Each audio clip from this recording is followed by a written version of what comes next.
대회의실이 좁아서 좀 불편하실 것 같습니다. 양해 부탁드리고요. 세종특별자치시의회 의장 이순열입니다. 2024년 박진년 새해가 밝았습니다. 저에게 2023년은 세종시 의회의 의장으로서 여러분과 만나고 더 가까이, 더 자주 소통할 수 있었던 귀한 시간이었습니다. 지난 한 해 보내주신 관심과 성원에 마음을 다해 감사드립니다. 올해도 변함없는 열정과 의지로 의정활동에 매진하겠다는 말씀드리며 오늘 기자간담회를 시작하겠습니다. 오늘은 작년 우리 시의회의 주요 의정활동을 돌아보고 올해 운영 방향에 대해 말씀드리겠습니다. 먼저 2023년 세종시의회 주요 활동과 성과에 대해 말씀드리겠습니다. 경제정의실천 시민연합에서 2023년 기준 전국 광역자치단체 의회 의원 의정비를 비교한 결과 우리 세종시 의회의 의정비가 가장 낮았습니다. 반면 의원 1인당 입법 실적은 가장 많은 것으로 나타났습니다. 또한 의원 1인당 평균 조례 발의 건수도 전국 1위로 압도적인 발의 실적을 보였습니다. 이는 시민의 일상에 필요한 정책들이 조례로 완성될 수 있도록 의원님들께서 면밀한 관심을 두고 민생을 이해하려는 노력이 있었기에 가능한 일이었습니다. 2024년에도 지속적인 관심과 열정으로 시민을 위한 의정활동을 펼치는 모습 보여드리겠습니다. 지난 10월에는 국회 세종의사당 건립을 위한 국회 규칙 제정안이 국회 본회의를 통과했습니다. 우리 세종시 의회는 작년 한 해 동안 국회 세종의사당 건립을 위해 지속하여 국회와 각 정당에 건의하는 등 아낌없는 노력을 기울였습니다. 미래 전략주로 완성 특위를 구성하여 주요 현안 해결을 위해 의회 차원의 전략적 활동을 활발히 이어나갔고 국회 운영 개선 소위 회의실을 방문해 국회 세종의사당 건립의 당위성과 시급성을 피력하는 등 국회 규칙의 조속 제정을 촉구하기도 했습니다. 국회 세종시대 개막을 앞두고 더욱 성숙해진 지방자치를 기반으로 국가균형 발전의 토대를 마련할 수 있도록 최선을 다하겠습니다. 충청권 학예세계대학 경기대회의 성공적 개최를 위해 의회 차원에서 총력을 기울인 것도 성과로 꼽을 수 있을 것입니다. 대회의 성공적 개최를 위해 학예세계대학 경기대회 추진 특위와 연구 모임을 구성하고 연구 용역을 진행하며 토론회, 간담회 등을 개최하여 전문성을 병행한 노력을 기울였습니다.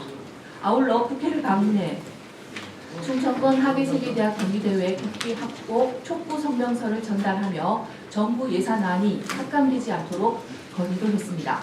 올해도 3년 앞으로 다가온 학예세계대학 경기대회의 성공적인 개최를 위해 다양한 의견을 제시하고 준비 과정을 아낌없이 지원하는 등 의회 차원의 노력을 기울이겠습니다. 이 밖에도 의원들의 전문성 강화를 위한 5개의 연구 모임이 모두 성공적으로 끝났고 사무처 직원들의 역량 강화를 위해 의정연수, 자체 법제 교육을 운영하는 등 다양한 방면으로 내실을 다졌던 한 해였습니다. 다음은 2024년도 의회 운영 방향에 대해 말씀드리겠습니다. 제4대 의회가 개원 3년차를 맞은 2024년 새해에도 실질적인 행정수도 완성을 위한 행보를 이어나가고자 합니다. 국회 세종의사당 착공과 대통령 세종집무실 설치를 위해 국회에 건의하고 결의문, 성명서, 논평 등의 다양한 방법을 통해 목소리를 내겠습니다. 아직 세종으로 이전하지 않은 외교부, 통일부, 법무부 등 국가행정의 중추적 기능을 담당하는 중앙행정기관들의 이전을 위해서도 힘쓸 것입니다. 시민들의 사법 접근성을 위해 세종행정법원과 지방법원 설치에도 관심을 두고 추진될 수 있도록 노력을 아끼지 않겠습니다. 아울러 지난 12월 세종시와 세종시교육청의 재정특례 기간을 연장하는 내용을 담은 세종시 재정특례법 개정안이 국회 본회의를 통과했습니다. 인구 증가와 대규모 기반시설 건립 등을 위한 재정이 확보된 만큼 집행부에도 행정수도 완성을 위한 구체적인 움직임을 촉구하겠습니다. 주민의 대표기관인 지방의회 발전을 통한 성숙한 지방자치 구현을 위해서도 더욱더 심혈을 기울이겠습니다. 즉 지방자치법 개정으로 의회 직원에 대한 인사권 독립이 이루어졌고 입법활동 보좌를 위한 정책 지원 전문 인력 등에 대한 근거가 마련되었지만 지방의회의 전문성과 자율성이 보장되기 위해서는 독립된 법률이 필요합니다. 이에 국회에 계류 중인 지방의회법이 통과되어 지방의회가 독립적인 조직권과 예산권을 부여받을 수 있도록 국회와 정부에 지속적으로 건의하겠습니다.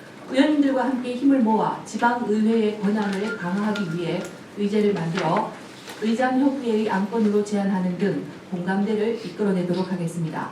국회와 중앙부처에도 관련 내용을 전달하고 제도 개선을 촉구하여 가시적인 성과를 만들어내도록 하겠습니다. 끝으로 올해도 시민의 일상 속으로 다가가 현장에서 직접 소통하며 지역 현안 해결을 위해 노력하겠습니다.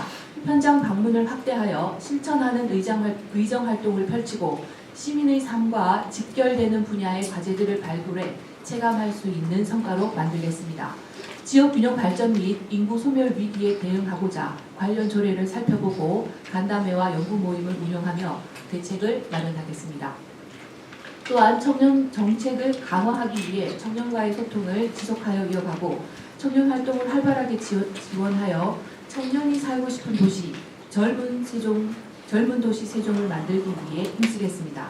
더불어 젊은 생각과 창의적인 열정이 세종에 뿌리내릴 수 있도록 세종을 대표하는 시립대를 설립하기 위한 기반도 모색하겠습니다. 세종 청년들이 관내에서 교육받고 관내 기업과 공공기관에 취업해 세종의 인재로 거듭나야 합니다. 자립형 균형 발전 모델을 구축하여 인구 유지는 물론 유출을 방지해 지방 소멸에 대응하겠습니다.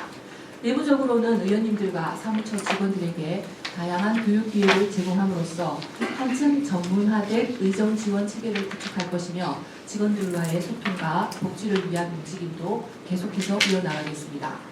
이를 통해 다양한 세종 시민들의 욕구를 충족시키고 시민의 더 나은 내일에 기여할 수 있는 탄탄한 의정활동 지원 기반을 마련하겠습니다. 올해는 세종시 의회와 세종 시민이 나란히 서서 다가올 미래를 논의하고 만들어가길 바랍니다. 의회가 앞장서서 변화를 주도해 나가며 더 진실된 자세로 의정활동에 매진하겠습니다. 올해도 변함없는 응원과 격려를 당부드리며 가정의 온기와 웃음이 가득하시길 바랍니다. 감사합니다. 다음은 질의답변 순서입니다. 질문하고자 하는 언론인께서는 먼저 손을 들어주시고 제가 지명을 하면 성명과 소속을 말씀하신 후 질의하시면 되겠습니다. 지자철 기자님 계십니까? 네, 저 뒤에. 사회자님이 제 소속을 몰라서 동양을 의원님 여기 발표하신 내용 중에 의원 1인당 평균 조례받은 건수가 전국 1위라고 했는데 네. 이게 광역의회인가요? 아니면 기초의회? 아니 광역기초 포함해서인가요? 이걸 왜 묻냐면 광역기초 포함해서 공주시가 1위였거든요. 여기 이렇게 해놓으면 이게 사실인 것으로 되는데 이걸 명확하게 해주세요. 저희가 광역으로 조례권 발의 건수 전국 1위입니다. 광역 단위. 알겠습니다. 또 질문하실 기자님, 예, 이렇게.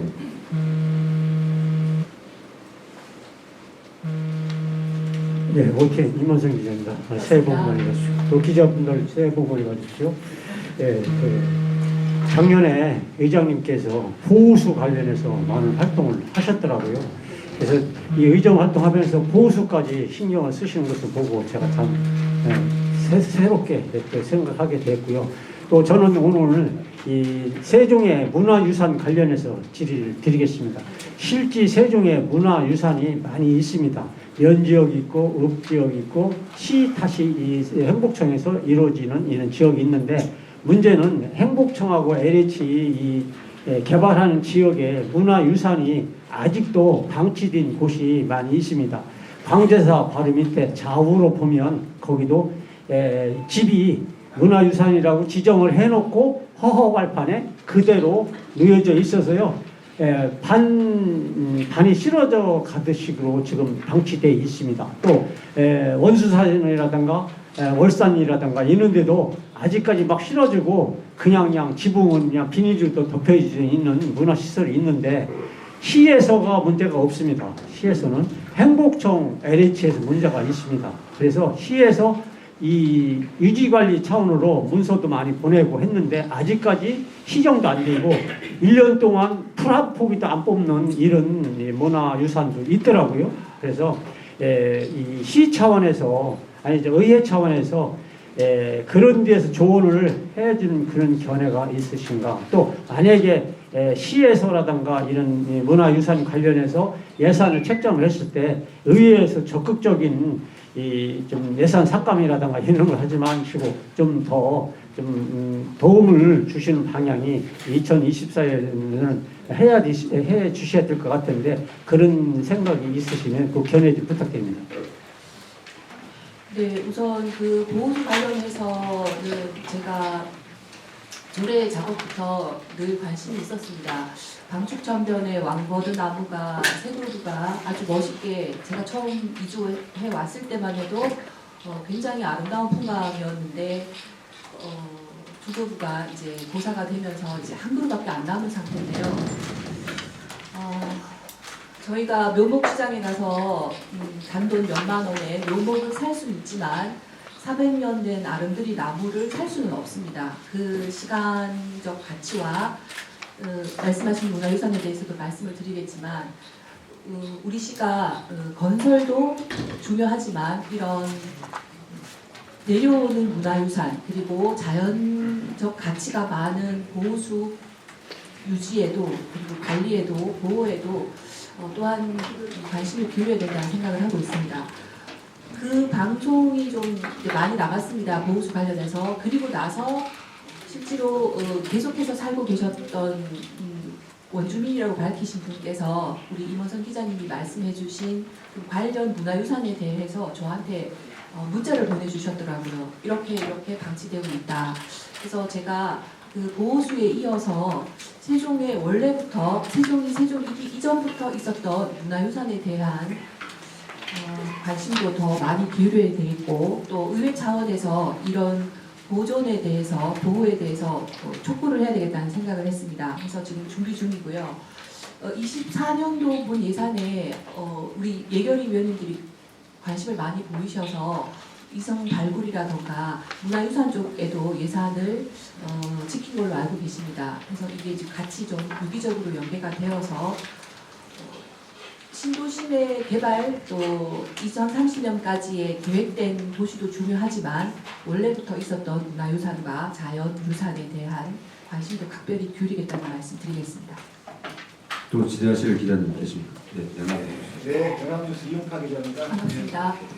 힘찬 새해 우리 시회가 더 발전하는 그런 시회가 되기를 기원하고요. 지금 작년 말에 우리 조례도 이제 그 출연 출자경 공기업 인사청문회 그 조례가 통과하지 않았습니까? 첫 번째 이제 대상이 문화재단이 대표를 알고 있습니다. 그래서 그거 좀 준비 어떻게 하고 계시는지 시 입장에서는 전에 그 시장님께서는 이렇게 가ram직하지 않은 제도를 보고 있더라고요. 그래서 이제 관련 조례가 통과되기 때문에 안 할 수가 없는 그런 상황인 것 같은데 그거 어떻게 준비하고 계신지 하고요. 그 다음에 좀 전에 의사님이 강조하셨던 그 세종시립대학교 문제 있지 않습니까? 저도 언젠가는 꼭 실현대들 굉장히 현안이라고 생각을 합니다. 그래서 좀 구체적으로 어떻게 이거를 좀 실현할 것인지 고민 설명해 주십시오. 네, 우선 먼저 인사청문회 관련해서 우선 의회 사무처에서 가장 활발하게 인사청문회가 열리고 있는 광주로 선진지 답사를 다녀왔습니다. 그리고 그 관련된 저희들이 준비해야 될 것에 대한 목록을 지금 작업을 통해서 완성을 했습니다.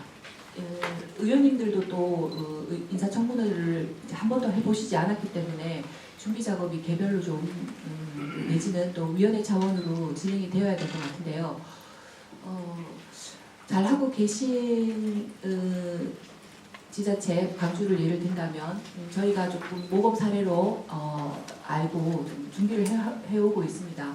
그리고 의원님들 만나서 간담회를 할 때마다 이 인사청문회에 대한 이야기들을 활발하게 나누고 있는데요. 좀 걱정도 되기도 하지만 의회의 한 단계 더 발전을 위해서 사무처와 함께 좀 긴밀하게 준비를 하고 있다는 말씀드리고요. 시립대는 제가 좀 오래된 저의 출발은 개인적인 고민이었습니다. 제가 이주해 올 때 저희 아이들이 초등학교 4학년, 5학년이었기 때문에 세종에서 살면서 아이들이 세종에서 교육을 마치고 세종에 정착할 수 있으면 좋겠다라는 생각을 했고 저희 부부도 지방대를 졸업하고 지방에서 어느 정도의 생활 거지를 지방으로 삼았던 터라 그런 고민들을 했었고 예전 이춘희 시장님 때 시문시답이라는 정책이 있었습니다. 시민이 묻고 시장이 답하다라는 시문시답 때 제가 1호로 시문을 제기한 시민이었습니다. 그때 1호의 질문이 대학 건설이나 대학 공공 캠퍼스에 대한 장기적인 계획이었고요. 어떻게 우리 아이들을 우리 세종에서 교육을 받게 할 것인가에 대한 질문이 첫 번째 질문이 저였었는데요. 저희 아이들이 이제 관계되는 일이었기 때문에 초반에서는 그렇게 시작이 됐습니다. 그리고 사실은 그 고민이 공공의대로 조금 발전을 했었거든요.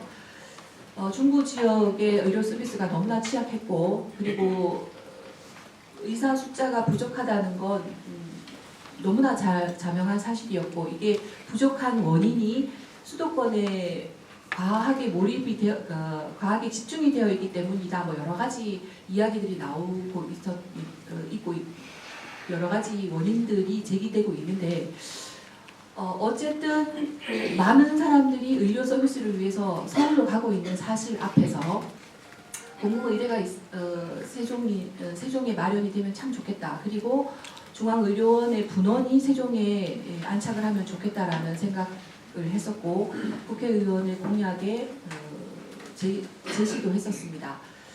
그러면서 공공의대가 너무나 윤석열 정부 들어서서 여기저기서 이제 이야기들이 많이 나왔기 때문에 제가 공공의대로 이야기를 꺼내면 좀 희석이 될 것 같아서 고민해 왔던 시립대 등록금이나 아이들의 학비 관련된 생활비, 뭐 서울 수도권의 주거비가 너무나 크고 또 대학생 자녀를 가진 학부모님들의 큰 고민이라는 걸 알고 있기에 학비만이라도 국가가 내지는 지방자치단체가 책임지는 그런 대학이 필요하겠다라고 생각을 했고 취업과 관련되어서 제가 방문했던 충남 도립대가 어떤 선진 사례가 될 수 있겠다 싶어서 11월 달에 총장님을 만나 뵀습니다. 총장님의 의견은 대학 신설은 교육부에서 굉장히 완강한 저항을 받을 것이다라고 말씀을 주셨는데요.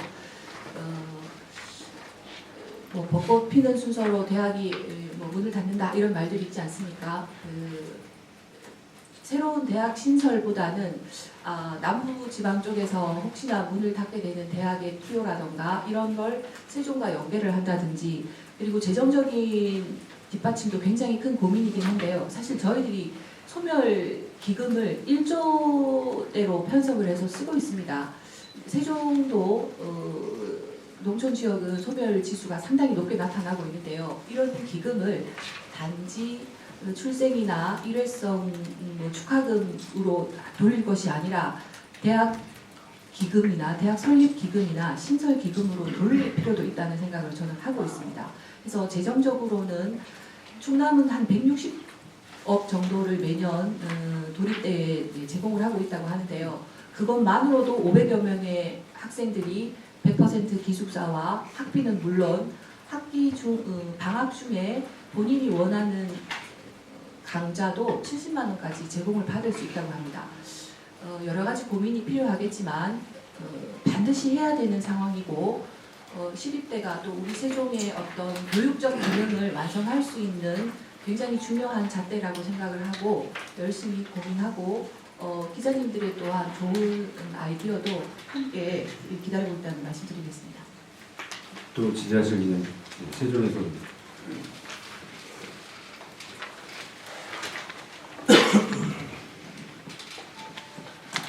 세종시의 이규입니다. 반갑습니다. 관련 대통령령의 그 개정에 따라서 지방자치단체는 올해 상반기부터 조직의 신설 내지는 조직의 증설이 이제 가능해질 것 같습니다. 근데 이제 그 지방의회 사무처 또는 지방의회 사무국의 어떤 같은 그 희망은 이제 좌절됐는데, 예, 무산됐는데 이제 거기에 대한 이순열 의장님의 평가, 논평 또 대응 어떻게 하실 건지 혼전 좀 힘드실 것 같고, 그 시도의 의장 협의회에서는 어떻게 대응할 것으로 논의되고 있는지 말씀 좀 부탁드립니다. 이상입니다. 네, 맞습니다. 이 인사권 독립은 그냥 시작이었을 뿐인데 실효성이 담보되지 못하는 조직권과 예산권이 아직 지방의회법이 통과되지 않음으로 해서 좀 어려운 환경이고요. 대한민국 시도 의장 협의회, 의회 의장 협의회에서도 논의가 많이 되고 있습니다. 실망스럽지만 또 저희가 이 의회의 조직권 강화를 위해서 단체장과의 활발한 논의와 긴밀한 논의가 필요한 시점입니다. 해서 시도의장협의회에서의 그 계속적인 중앙지방협력회의를 통한 요청도 힘을 실겠지만 우리 집행부하고의 의회 민주주의의 발달이 또한 세종시의 발전에 저는 굉장히 필요한 요소이기 때문에 최민호 시장님도 또한 여기에 무관심하지는 않을 거라고 생각을 합니다. 이 기자님이 주신 그 협의회, 그러니까 대한민국 시도 의회 의장 협의회보다는 저는 오히려 이제 각 지자체하고의 장들과의 어떤 협업이 더 필요하지 않을까. 지금 제 생각은 그렇고요. 우리 의회의 조직권 강화를 위해서 상급 신설이라던가 또 이 업무가 어디나 다 그렇지만 조직 진단을 받으면 더 좋겠지만요. 좀 업무가 편중되어 있는 게 사실입니다. 이런 거에 대한 조직적 재편도 또한 고민을 하고 있는데 그러기에는 조금 시기적으로 제가 좀 아쉬운 편이라서 우선은 3급 신설에 대한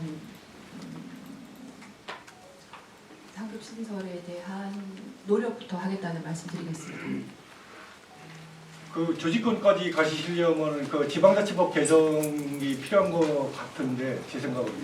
그러자면 국회의원들하고 이 협업 뭐 그런 것까지는 논의가 아직은 아닌가 보죠. 국회의원들은 지방자치법에 대해서 크게 관심을 가지시지는 않더라고요. 본인들이 또 입법 활동을 나름대로 이제 하시고 싶어 하시니까요.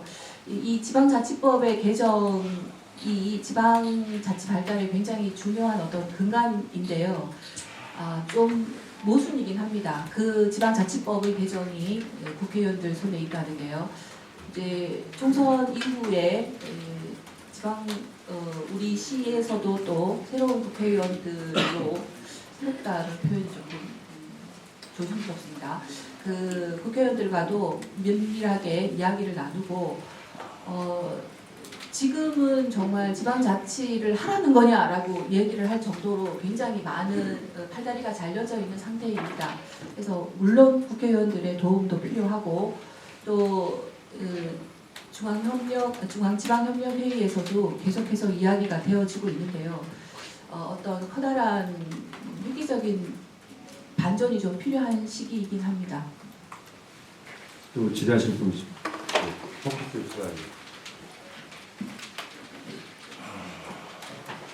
예, 포커스 뉴스라인의 최민입니다.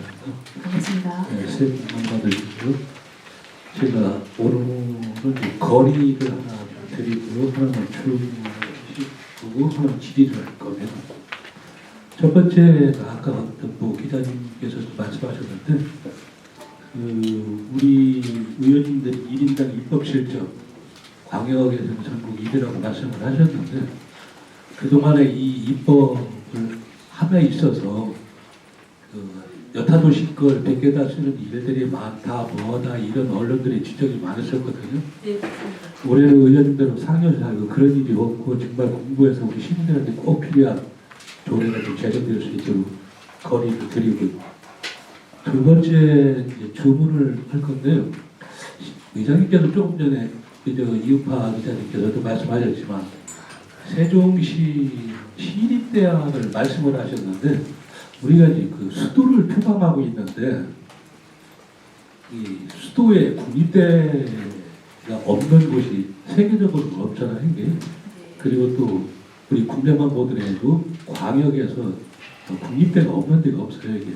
이 시립대 하나를 운영하려면 시 재정이 굉장히 필요할 텐데, 요거를 갖다가 국립대로 전환할 수 있는 방안, 요거를 함께 그 우리 시민들과 또 의회, 집행부와 함께 해가지고서 국립대로 전환하는 방법을 한번 모색했으면 좋겠다고 하는 이런 주문을 이제 질의를 하겠습니다.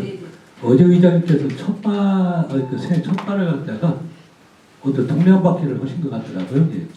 특히 이제 BRT를 중심으로 해서 우리 실증차들 이런 걸 하시니까 다녀오신 소감과 앞으로 이게 어떻게 발전해 나가야 될 건지 그거에 대해서 간략하게 좀 말씀을 한번 해주시면 감사하겠습니다.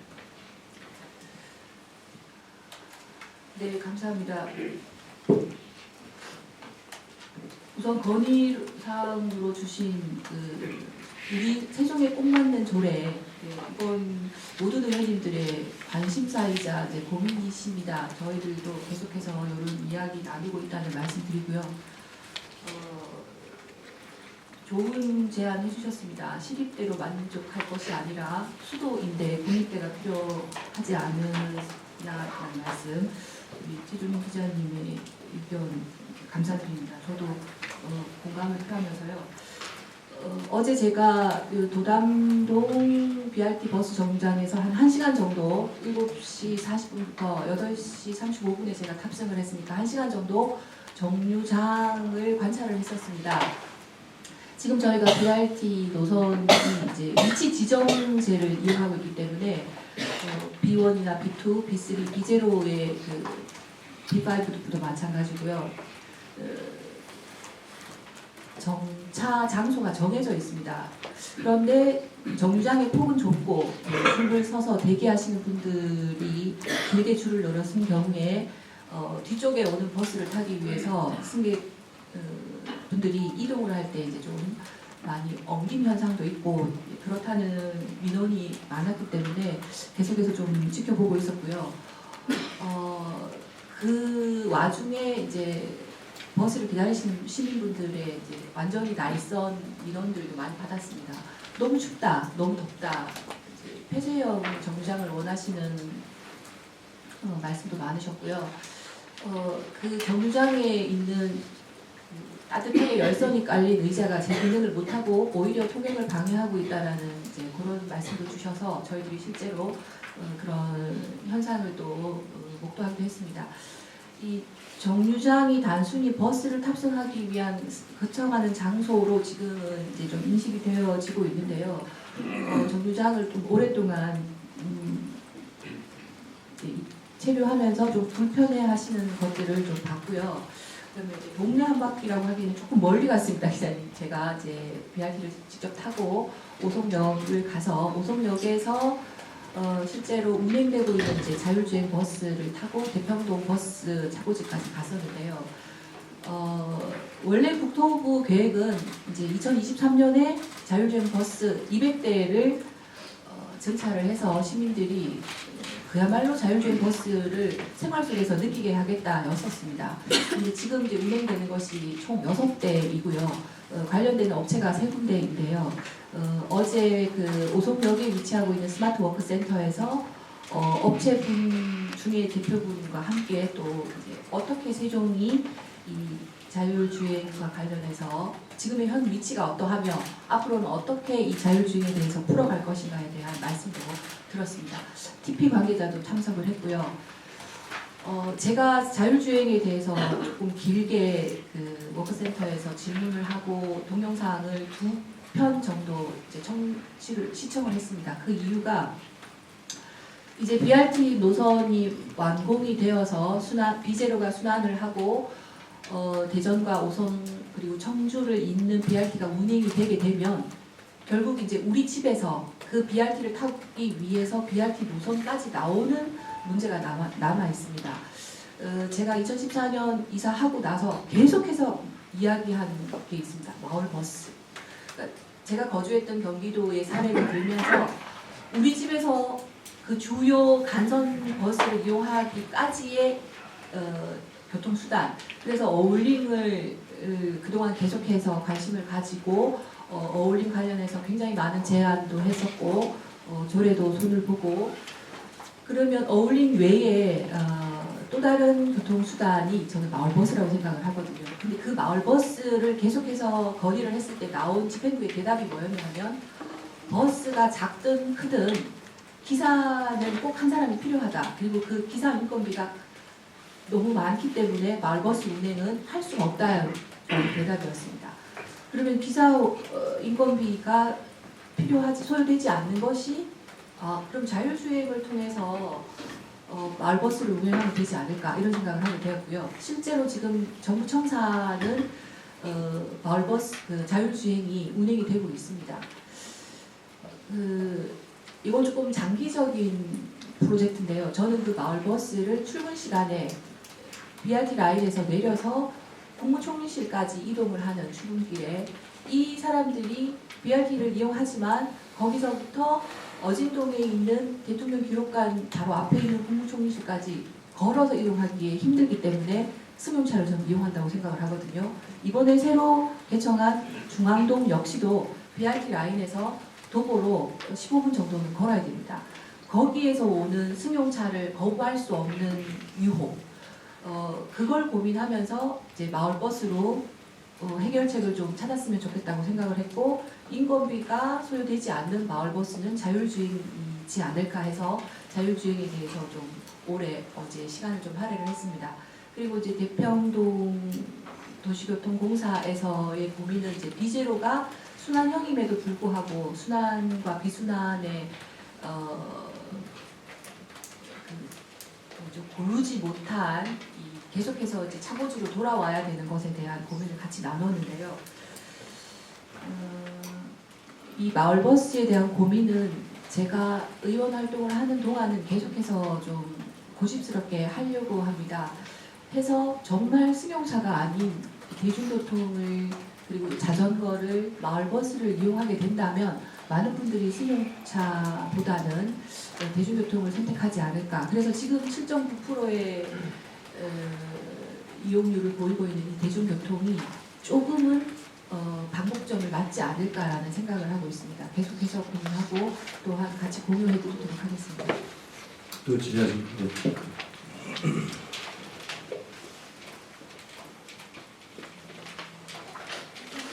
네, 대전일보 최태영 기자입니다. 고맙습니다. 중앙부처 19개 중에 지금 말씀하신 5개 부처가 지금 서울에 있고요.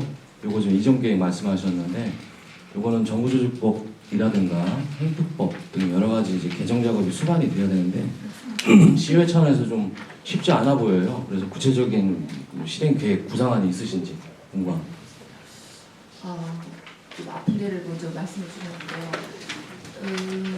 혁신도시 이후에 많은 이제 지방에서 이 지금 남아있는 5개 중앙부처에 대한 러브콜을 많이 보내고 있습니다. 그리고 뭐 외교부와 국방부가 또 통일부가 이전을 하지 않는 것이 이제 가장 서울에 있는 것이 합당하기 때문이다라는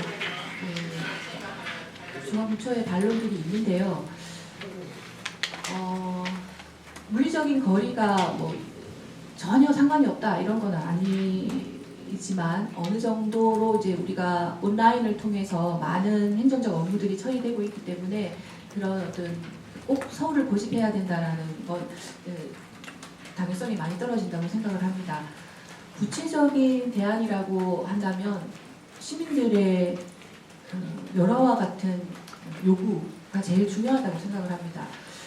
사실 이 국회가 옮겨온다라는 것 굉장히 어떻게 보면 불가능에 가까운 일이었는데 최종 시민들이 해냈습니다.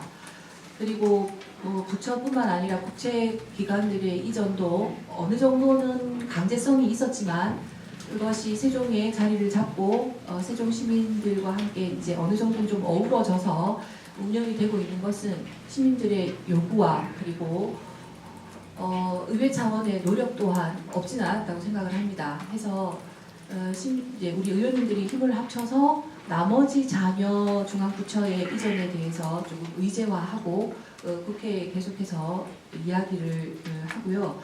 그리고 국회 이전은 저는 하나의 커다란 트리거를 뭐라고 얘기를 하면 좋을까요? 촉발점이라고 생각을 합니다. 국회가 오게 됨으로써 중앙부처는 당연히 국회 옆으로 오는 것이 그 부처의 존립에도 굉장히 중요하다고 생각을 하기 때문에 국회 이전을 통해서 이것이 더 큰 시너지 효과를 내지 않을까라고 생각을 하고요.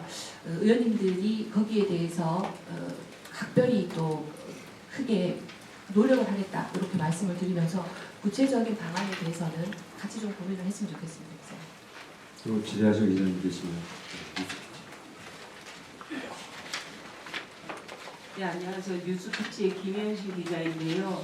저는 조금 더 시급한 문제라고 생각되는 호수공원 노동자들 고용승계 관련해서 질문을 하고 싶은데 그 27일 날도 의원님들과 함께 그 농성장을 방문하신 걸로 알고 있는데 의장님은 지금 어떤 의회에서는 지금 그 노동자분들 관련해서 지금 거리에서 저렇게 어렵게 계신데 시에서는 2번의 기자회견을 했는데도 뭐 다른 내용은 전혀 없고 구체적인 계획이 없잖아요. 의회는 어떤 계획을 갖고 있고 의장님은 어떤 생각을 갖고 계신지 궁금합니다.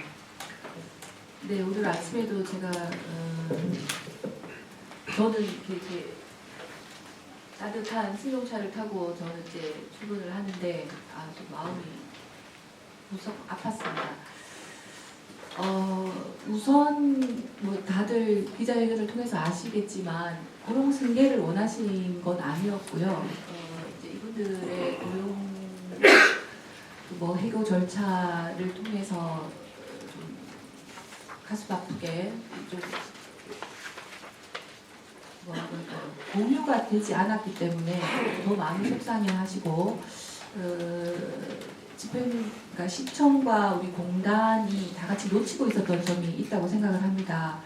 그래서 우리 상권위에서도 고민을 많이 했고 어떻게 보면 제일 제시할 수 있는 최선의 그 방안을 제시를 했다고 생각을 하는데요. 우선은 집행부와 농성하시고 계신 분들을 만나라고 저희들이 말씀을 드렸고 그 이후에 이제 만남을 통해서 각각의 요구 사항들이 조금은 맞닿지 않을까라는 바람이 있었는데 제가 아직 집행부에서 어떻게까지 그 이후에 어떤 제시들을 했는지에 대해서 보고를 받지 못한 상태입니다. 지금 제가 노동자분들 취재한 결과는 27일 날 네. 기조실장 왔다 가고 나서 그 이후에 소통창구를 만들고 뭔가 12월 안으로 함께 협의할 수 있는 내용을 얘기하자 했는데 전혀 그 이후에 연락조차 닿지 않았다고 얘기를 들었습니다. 그러니까 그 부분에 대해서는 의회도 지금 구체적인 계획이나 뭔가 노동자분들이 해결할 수 있도록 함께 협의할 수 있는 뭔가 구체적인 계획은 없으신 건가요? 구체적인 계획을 마련할 수 있었다면 이 문제가 여기까지 오지는 않았을 겁니다, 기자님. 그래서 이제 저희가 여러 가지 방안들을 강구를 했으나 적법한 범위 내에서 가능한 걸 많이 제시를 했고요.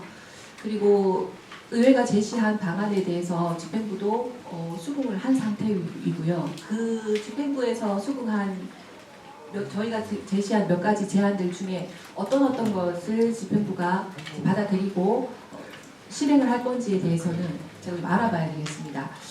그리고 서로가 그러니까 집행부 쪽과 우리 농성 중이신 분들의 의견이 만약에 맞닿지 않으면 그때 저희들이 조금 더 적극적으로 개입이라는 말을 좀 싫어하는데 적극적으로 대처하겠다는 말씀을 드리겠습니다.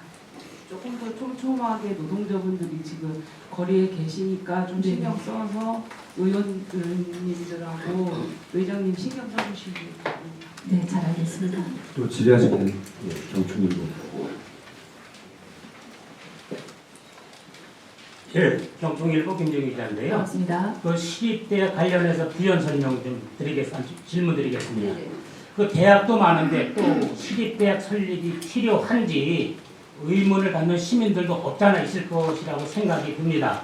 만약 시립대학을 설립을 하신다면은 규모는 어느 정도로 생각하고 계시고 또 기존 대학처럼 백화점식 학과를 생각하고 계신지 아니면은 다른 또 구상을 갖고 계신지 궁금해서 질문드립니다. 제가 구체적인 어떤 사안들을 말씀드리기에는 아직 이제 좀 초반이라서요. 다만 한 가지 말씀드리고 싶은 건요. 세종시 관내 중앙부처와 그리고 세종시청 국책기관에 사실 많은 분들의 비서분들이 계십니다. 행복청도 마찬가지고요. 저희들이 이렇게 만나게 되는 중앙부처 분들 보면 이 일정 담당을 하신다던가 수행을 하신다던가 하는 비서분들이 많이 계신데 굉장히 고난이도의 전문직이십니다. 우리 지금 이제 시청 같은 경우에는 이제 공무원분들이 하고 계신데요. 관련해서 이런 비서학이나 이런 과가 개설이 된다면 우리 세종시 관내에 있는 기관에서 충분히 흡수가 가능하다고 생각을 하고 있습니다. 한 가지 얘기인데요. 이렇게 세종시가 갖고 있는 세종시만의 특징을 반영한 학과 개설을 하게 되면 실습을 통한다던가를 통해서 바로 졸업 후에 취업까지 가능하기 때문에 우리 시가 갖고 있는 특징을 반영한 학과, 백화점식은 아니고요. 특성화된 특별한 그런 특화된 학과라는 말씀을 드리겠고요. 저도 뭐 무슨 대학이야라고 이렇게 반론을 제기하시는 분들 의견을 많이 봤습니다. 그리고 이 시립대의 애초의 시작이 이제 제 개인적인 어떤 필요에 의한 거였기 때문에 그분들 말씀도 일리는 뭐 없지는 않다고 생각을 합니다. 그렇지만 꼭 필요한 대학 그리고 사회가 필요로 하는 학과를 신설을 한다면 학과를 개설을 해서 대학을 운영한다면 아무리 많은 대학이 있더라도 사실 그 청량에 있는 충남 도립대도 취업률이 굉장히 높습니다. 그 이유가 스마트팜 학과라던가 그 지역이 필요로 하는 학과를 빨리빨리 개설을 해서 인재를 양성하기 때문에 저는 가능하다고 생각을 하거든요. 그래서 그 수험생들이나 향후 학부모들이 선택하는 대학은 정말 아이들에게 졸업 이후에 또 취업까지 보장이 되는 대학을 원한다고 생각을 하기 때문에 우리 시가 필요로 하는 인재들을 키워내는 학과를 개설을 한다면 대학 신설 내지는 어떤 시기든 건립이 무모한 일은 아니다라는 생각하고 있습니다. 예, 이제 한 2분 정도 더 질의를 받도록 하겠습니다. 지라실 기자님 계십니까? 예, 한국여성뉴스.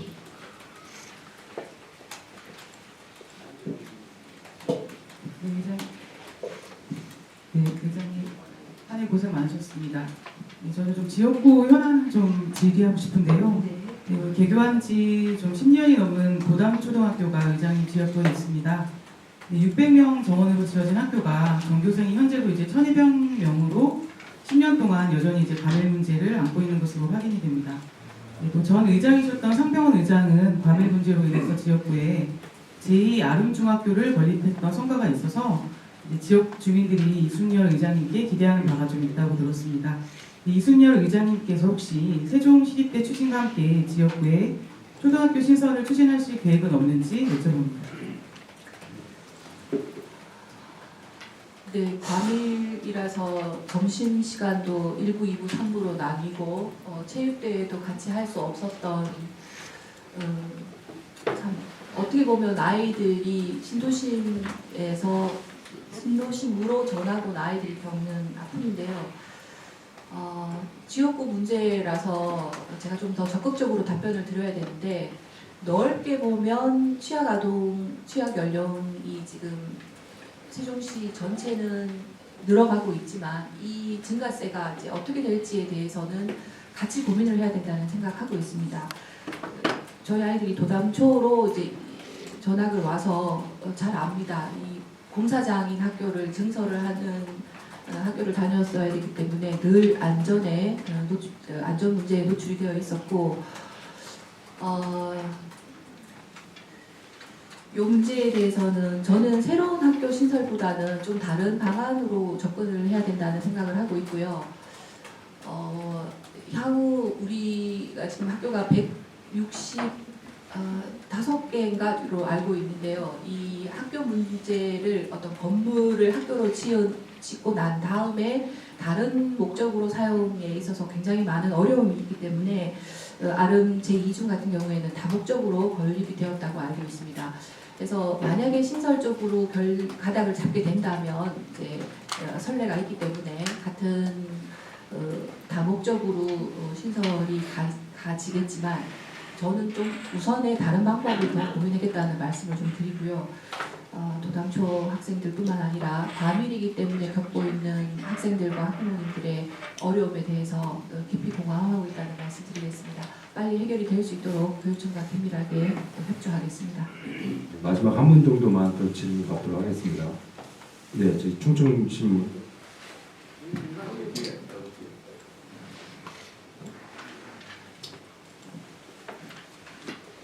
새해 복 많이 받으세요. 충청신문 정환영입니다. 반갑습니다. 오늘 간담회 내용이 안 나와 있어가지고 간단하게 하나 질문을 드리려고 하는데 네. 뭐 올 하반기 뭐 예를 들면 7월쯤이면 메가시티 일명 메가시티가 출범을 한다고 하는데 그 초광역의회를 어떻게 준비하고 계시고 지금 로드맵이 어느 정도 준비가 됐는지 그거에 대해서 좀 구체적으로 말씀해 주시면 고맙겠습니다. 네, 힘겹게 이제 가칭이긴 하지만 충청지방정부연합이 어떻게 이제 규약까지 합의가 되면서 또 초광역의회 의원 배분이 좀 힘겨루기 끝에 합의가 되었습니다. 그래서 지금 합동추진단에서 준비하고 있는 시간표는 24년 7월에 충청지방정부연합이 출범을 한다라고 되어 있는데 좀 내부적으로는 원활하지는 않은 것 같습니다. 저희 시도 우리 의회도 또한 굉장히 깊은 관심을 표명을 하고 있는데요. 구체적인 방안이라고는 아직은 저희들이 그동안 논의되었던 걸 의원님들과 공유하고 있는 시점입니다. 왜냐하면 이것이 실무협의단에서 협의회에서 처장님과 운영위원장님들 간의 논의가 굉장히 오래 지속이 되었고 마지막 그 의원 배분 때문에 정수 때문에 의장 협의회로 넘어왔었고요. 그것이 지난 11월 30일 날 좀 극적으로 타결이 되긴 했는데 사실 의장님들도 그 간의 규약 내용이라던가 이것이 메가시티가 이루어짐으로써 어떤 준비를 의회 차원에서 해야 되는지에 대한 습득은 굉장히 낮은 상태였습니다. 그래서 저희들이 12월 15일 본회의를 마치고 의원님들 전체가 합추단의 부단장님을 모시고 설명을 들었고요. 이제 어떻게 그동안 논의가 되어져 왔는지 그리고 어떤 작업들이 향후 필요한지에 대한 논의가 있었습니다. 그래서 조금 의원님들 개개인들의 좀 개인적인 학습을 통해서 이제 좀 아셔야 되니까요. 이후에 이제 이 광역의회를 어떻게 4명의 각 시도가 4명씩 의원님들로 구성이 되게 되면 어떻게 해야 될지에 대한 건 향후 같이 논의를 해야 되는 시점입니다. 그리고 구체적인 방안이 아직은 마련이 되어 있지 않고요. 합의가 되었다고 하는 요 상황까지도 지금 조금 불안한 상황이어서 지켜보고 있는 상태이라고 말씀드리겠습니다. 네, 질문은 시간 관계상 여기까지 받도록 하겠습니다. 다른 때보다 질의답변에 많은 시간을 반영하여 한 10분의 그 기자님들의 질문을 받았는데도 시간이 많이 부족한 것 같습니다. 다음에는 더 많은 시간 반영할 수 있도록 하겠습니다. 언론인분들의 많은 양해 바랍니다. 이상으로 세종시의회 의장 신년 기자간담회를 모두 마치겠습니다. 사전에 공지드린 바와 같이 보람동 금강 르네상스 건물 5층 차덕순 철국수에서 오찬 간담회 자리가 마련되어 있으니 늦어도 11시 40분까지는 참석하여 주시기 바랍니다. 네, 저 한 가지 부탁드릴게요. 아까 호수공원 노동자들을 위해서 의견 제시하셨다고 했잖아요.